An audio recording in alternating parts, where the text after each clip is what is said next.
Hello everyone. నా పేరు భరద్వాజ్. మనం ఈ వీడియోలో PWM పల్స్ విత్ మాడ్యులేషన్ అనే బ్లాక్ గురించి నేర్చుకుందాం. ఇది చాలా ఇంట్రెస్టింగ్ ఫంక్షన్ ఇది. ముందుగా మీరు PLC సాఫ్ట్‌వేర్‌ని ఓపెన్ చేసుకోండి. లెఫ్ట్ సైడ్‌న స్క్రోల్ డౌన్ చేసి అనలాగ్ సెక్షన్‌లో PWM అనే బ్లాక్ ఉంది. ఇది సెలెక్ట్ చేసుకొని ఇక్కడ ప్లేస్ చేసుకోండి. ఇది ఏం చేస్తుందంటే కనుక మీకున్న అనలాగ్ ఇన్పుట్ తీసుకొని ఆ అనలాగ్ ఇన్పుట్ వాల్యూని బట్టి దాన్ని పల్సెస్గా బయటికి జనరేట్ చేస్తుంది. డిజిటల్ అవుట్పుట్ పల్సెస్గా మనకి జనరేట్ చేస్తుంది. అది ఏ విధంగా చేస్తుందని మనం ఇప్పుడు మన హార్డ్వేర్ పిఎల్సిలో డౌన్లోడ్ చేసి చెక్ చేద్దాం. ఇక్కడ మీరు చూస్తే కనుక దీనికి ఒక ఎనేబుల్ ఇన్పుట్ ఉంది. ఈ ఎనేబుల్ ఇన్పుట్ ఆన్‌లో ఉంటేనే ఈ బ్లాక్ అనేది పనిచేస్తది. ఆన్‌లో ఉంటది. ఈ బిట్ ఆఫ్‌లో ఉంటే కనుక ఈ మొత్తం ఈ బ్లాకే పనిచేయదు. ఓకే.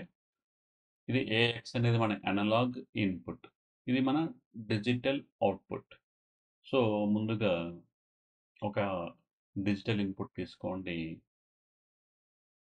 దీనిని నేను I3 తీసుకుంటాను.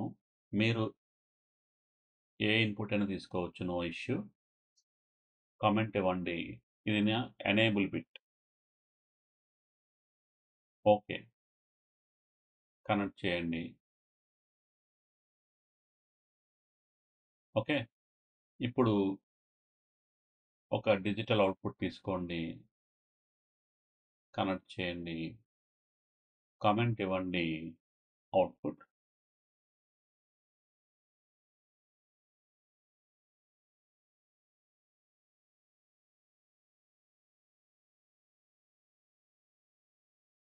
ఇప్పుడు ఒక అనలాగ్ ఇన్పుట్ తీసుకోండి. కనెక్ట్ చేయండి. ఇది అనలాగ్ ఇన్పుట్. ఓకే.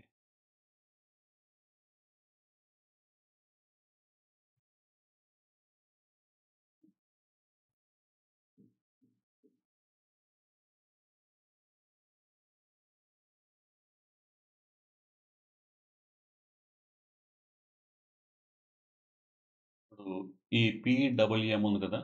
దీని ప్రాపర్టీస్‌కి వెళ్ళండి. బ్లాక్ నేమ్ ఇవ్వండి PWM. దీనికి నేను సెన్సార్ 0-10 వోల్ట్స్ యూజ్ చేస్తున్నాను. దాని రేంజ్ వచ్చి 0-1000. మన అనలాగ్ ఇన్పుట్ రేంజ్ వచ్చి మీరు మార్చుకోవాలనుకుంటే మార్చుకోవచ్చు. 0-100, 0-500 మీ ఇష్టం. ఓకే. మన గెయిన్ ఆఫ్సెట్స్ యూజ్ చేసుకొని రేంజ్ ఎప్పుడు కూడా మార్చుకోవచ్చు. నేను బై డిఫాల్ట్ ఇదే రేంజ్ యూజ్ చేస్తాను. ఓకే.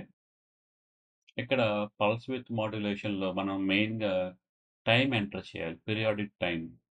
ఓకే. ఈ టైమ్ బట్టే మనకి ఆన్ అండ్ ఆఫ్ సిగ్నల్స్ ఉంటాయి కదా! పల్స్ సిగ్నల్స్‌లో ఆన్ టైమ్ ఎంత, ఆఫ్ టైమ్ ఎంత అనేది ఈ టైమ్ ప్లస్ మన అనలాగ్ ఇన్పుట్ వాల్యూమ్ బేస్ చేసుకొని జనరేట్ అవుతుంది. లెట్స్ సపోజ్ నేను 30 ఎంటర్ చేశాను. ఓకే. ఇక్కడ టైమ్ కూడా మీరు అబ్జర్వ్ చేస్తే హవర్స్, మినిట్స్, సెకండ్స్ మీరు సెలెక్ట్ చేసుకోవచ్చు. నేను మన అప్లికేషన్‌లో టెస్టింగ్‌కి ఈజీగా ఉంటుందని నేను సెకండ్స్ సెలెక్ట్ చేశాను. ఓకే ప్రెస్ చేయండి. ఇప్పుడు హార్డ్వేర్‌లోకి వెళ్దాం. మన పిఎల్సిని ఓపెన్ చేసుకొని మనం ప్రస్తుతానికి డౌన్లోడ్ ఇద్దాం. టూల్స్‌కి వెళ్ళి transfer PC to logo. So, మన యొక్క ప్రోగ్రామ్‌ని పిఎల్సిలోకి డౌన్లోడ్ చేస్తున్నాం. మీ దగ్గర పిఎల్సి లేకపోతే కనుక సిమ్యులేషన్ యూజ్ చేసుకొని ఈ ప్రోగ్రామ్‌ని టెస్ట్ చేయండి. తర్వాత మన వీడియోస్‌ని లైక్ చేయండి, సబ్స్క్రైబ్ చేయండి. మన యూట్యూబ్ ఛానల్‌ని మీరు మీ ఫ్రెండ్స్‌తో షేర్ చేసుకోండి. మీకు ఎటువంటి రిక్వెస్ట్ ఉన్నా సరే మన కామెంట్స్ ద్వారా షేర్ చేయండి. మీరు ఏమైనా నేర్చుకోవాలనుకుంటే కనుక ఆ టాపిక్ ఏం కావాలో మీరు షేర్ చేసుకుంటే మనం మన లిస్ట్‌లో యాడ్ చేసుకోవచ్చు రిక్వైర్డ్ టాపిక్‌ని. ఓకే. ముందుగా మనం ఈ ఎనేబుల్ బిట్ ఉంది కదా! దీన్ని ఆన్ చేద్దాం. ఓకే. సో, నేను ఐ3ని ఆన్ చేస్తాను. అబ్జర్వ్ చేయండి. ఇన్పుట్ ఐ3 ఆన్ అయింది. అనలాగ్ వాల్యూ మాక్సిమం ఉంది. సో, నేను మినిమం పెట్టేసాను ప్రస్తుతానికి. ఓకే. మన అవుట్పుట్ సిమ్యులేషన్ ప్రోగ్రామ్‌లో మీరు చెక్ చేయొచ్చు. కింద విండోలో చెక్ చేసుకోవచ్చు. మన హార్డ్‌వేర్ ఉంది కదా! ఇక్కడ అవుట్పుట్ 1 మనం యూజ్ చేసాం. సో, ఈ ల్యాంప్‌ని కూడా మీరు టెస్ట్ చేయొచ్చు. అదే అబ్జర్వ్ చేయొచ్చు. ప్రస్తుతం analog input value minimum almost 0, 1 ఉంది వాల్యూ. ఓకే. అవుట్పుట్ చెక్ చేస్తే గనుక అవుట్పుట్ మొత్తం ఆఫ్‌లోనే ఉంది.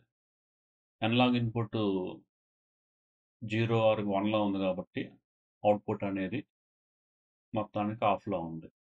ఇప్పుడు నేను అనలాగ్ ఇన్పుట్ ఇంక్రీజ్ చేసే కొద్దీ ఆన్ టైమ్ పెరుగుతా ఉంటది. అబ్జర్వ్ చేయండి. నేను ఇప్పుడు స్లోగా ఇంక్రీజ్ చేస్తాను అనలాగ్ ఇన్పుట్. పొటెన్షియోమీటర్ ఇంక్రీజ్ చేస్తున్నాను. ఇక్కడ వాల్యూ చూడండి మారుతుంది. ఈ పీడబ్ల్యూఎం కింద 2 వాల్యూస్ ఉన్నాయి కదా!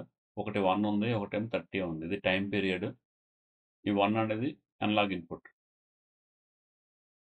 చూడండి. స్లోగా ఇంక్రీజ్ చేస్తాను. 20, 30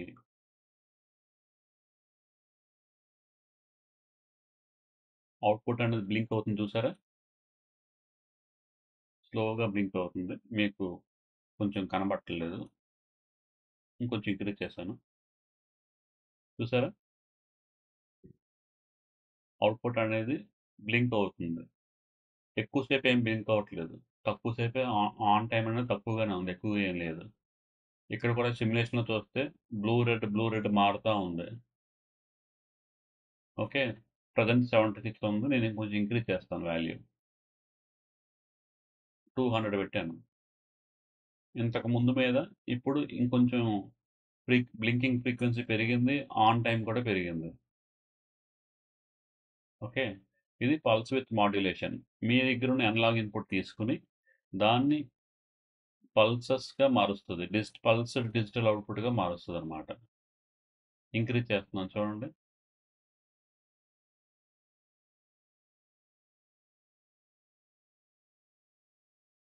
ఇంకా ఇంక్రీజ్ చేస్తున్నాను. ప్రస్తుతానికి మన సిగ్నల్ రేంజ్ 0-1000లో 500 దాకా వాడేశాను. ఇంక్రీజ్ చేస్తున్నాను. మనకి అనలాగ్ ఇన్పుట్ మాక్సిమం రేంజ్‌కెళ్ళిపోయే కొద్దీ ఆన్ టైమ్ పెరిగిపోతా ఉంటది.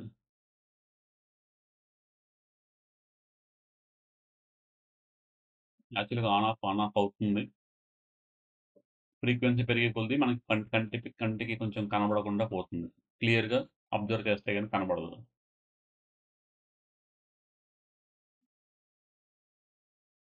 ఓకే. ఆల్మోస్ట్ 900. ఇక్కడ మీకు అవుట్‌పుట్ 1 కంటిన్యూయస్‌గా ఆన్‌లైన్‌లో కనిపించినా సరే అది బేసికల్‌గా అది బ్లింక్ అవుతుంది. ఫాస్ట్‌గా బ్లింక్ అవుతుంది. మాక్సిమంగా వెళ్ళిపోయాను. 1000 అంటే 100% ఆన్. కంటిన్యూయస్‌గా అవుట్‌పుట్ ఆన్‌లో ఉండిపోయింది. సో, మినిమము ఎప్పుడుంటుంది? అనలాగ్ ఇన్పుట్ మినిమమ్‌లో ఉన్నప్పుడు అవుట్‌పుట్ ఆఫ్‌లో ఉంటది. అనలాగ్ ఇన్పుట్ మాక్సిమంగా వెళ్ళిపోయినప్పుడు అవుట్‌పుట్ ఆన్ అవుతుంది. ఇన్ బిట్వీన్ అయితే గనక మన అనలాగ్ ఇన్పుట్ వాల్యూని బట్టి ఆన్ టైమ్, ఆఫ్ టైమ్ అనేది డిసైడ్ అవుతుంది. మనం సెలెక్ట్ చేసుకున్న టైమ్ పీరియడ్‌లో. ఇది ఒక అప్లికేషన్. రెండో అప్లికేషన్ ఏంటంటే పీడబ్ల్యూఎం. నేను పీరియడ్ టైమ్ తగ్గిస్తాను. 10 పెట్టాను. జస్ట్ మన టెస్టింగ్ కోసం. నేను అనలాగ్ ఇన్పుట్‌ని 0 చేసేసాను. 1 పెట్టేసాను. మినిమమ్ పెట్టేసాను. సో, ఇప్పుడేం చేస్తానంటే గనక నేను అనలాగ్ ఇన్పుట్ మళ్ళా మినిమమ్ టు మాక్సిమం చేంజ్ చేస్తాను. మీరు ఈసారి బ్లింకింగ్ బదులు మన ఎల్ఈడీ ఉంది కదా! దీని యొక్క బ్రైట్‌నెస్ అబ్జర్వ్ చేయండి. ఓకే.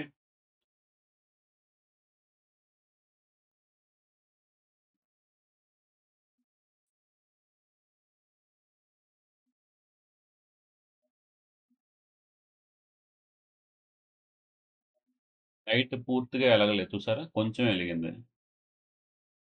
ఈ బ్రైట్‌నెస్ అనేది మొత్తం ఈ రెడ్ చుట్టూ లేదు. కొంచెమే ఉంది. ఓకే.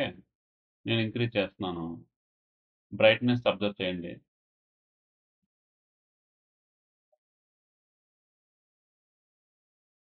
బ్రైట్‌నెస్ పెరుగుతూ వచ్చింది. ఎక్కువ సేపు పడుతుంది. మాక్సిమంకెళ్ళిపోయింది. Okay. So, pulse width modulation ద్వారా మనం యాక్చువల్‌గా పవర్‌ని కూడా కంట్రోల్ చేయొచ్చు. డైరెక్ట్‌గా గాని, ఇండైరెక్ట్‌గా గాని. జనరల్‌గా ఇలా డైరెక్ట్‌గా కాకుండా ట్రాన్సిస్టర్స్, పవర్ ట్రాన్సిస్టర్స్ గట్టా కనెక్ట్ చేసుకొని పవర్‌ని కూడా మనం కంట్రోల్ చేసుకోవచ్చు. మీరు ఇన్వర్టర్స్‌లో పల్స్ విడ్త్ మాడ్యులేషన్ యూజ్ చేస్తాం కదా! వీఎఫ్‌డీస్‌లో ఇయన్నిట్లోనూ పల్స్ విడ్త్ మాడ్యులేషన్ అనేది బేసిక్‌గా ఉంటుంది. సో, పల్స్ విడ్త్ మాడ్యులేషన్ ద్వారా మనం ఏ విధంగా కంట్రోల్ చేస్తున్నాం అనేది ఇదొక అప్లికేషన్. ఓకే. ఈ విధంగా డైరెక్ట్‌గా ఏం కనెక్ట్ చేయరు. మధ్యలో చాలా సర్క్యూట్ ఉంటుంది. పవర్ ఎలక్ట్రానిక్స్‌లో అయితే ఎస్సీఆర్స్, థైరిస్టర్స్ ఇవన్నీ ఉండి దాని ట్రిగ్గరింగ్ సర్క్యూట్స్ వీటిలతో కంట్రోల్ ఉంటుంది. జస్ట్ ఒక సింపుల్ అప్లికేషన్‌లో చిన్న మన దగ్గరున్న అప్లికేషన్‌లో మనం జస్ట్ చెక్ చేసాం. ఏ విధంగా పనిచేస్తుంది అని. ఓకే. మీరు పల్స్ విత్ మాడ్యులేషన్ ఏ కాన్సెప్ట్స్‌లో మీరు విన్నారు? ఎక్కడ వాడారు? ఎక్కడ చూసారు? ఓకే. ఇవన్నీ కూడా మన కామెంట్స్ ద్వారా షేర్ చేసుకోండి. సో, అందరికీ కూడా ఐడియా వస్తుంది. ఏ విధంగా ఈ పల్స్ విత్ మాడ్యులేషన్ అనేది యూజ్ చేసుకోవచ్చనేది. అదే విధంగా దీని ప్రాపర్టీస్‌లోకి వెళ్తే ఇక్కడ ఒక ఆప్షన్ ఉంది. రేంజ్ అని. Range minimum 0, range maximum 1000. ఇది చేంజ్ చేసి వాల్యూస్ సిమ్యులేషన్ చేసి ఈ రేంజ్ అనేది ఏంటి? ఏం చేస్తుందని మీరు అబ్జర్వ్ చేసి మన కామెంట్స్ ద్వారా షేర్ చేసుకోండి. ఓకే. Thank you. నేను మిమ్మల్ని నెక్స్ట్ వీడియోలో కలుస్తాను.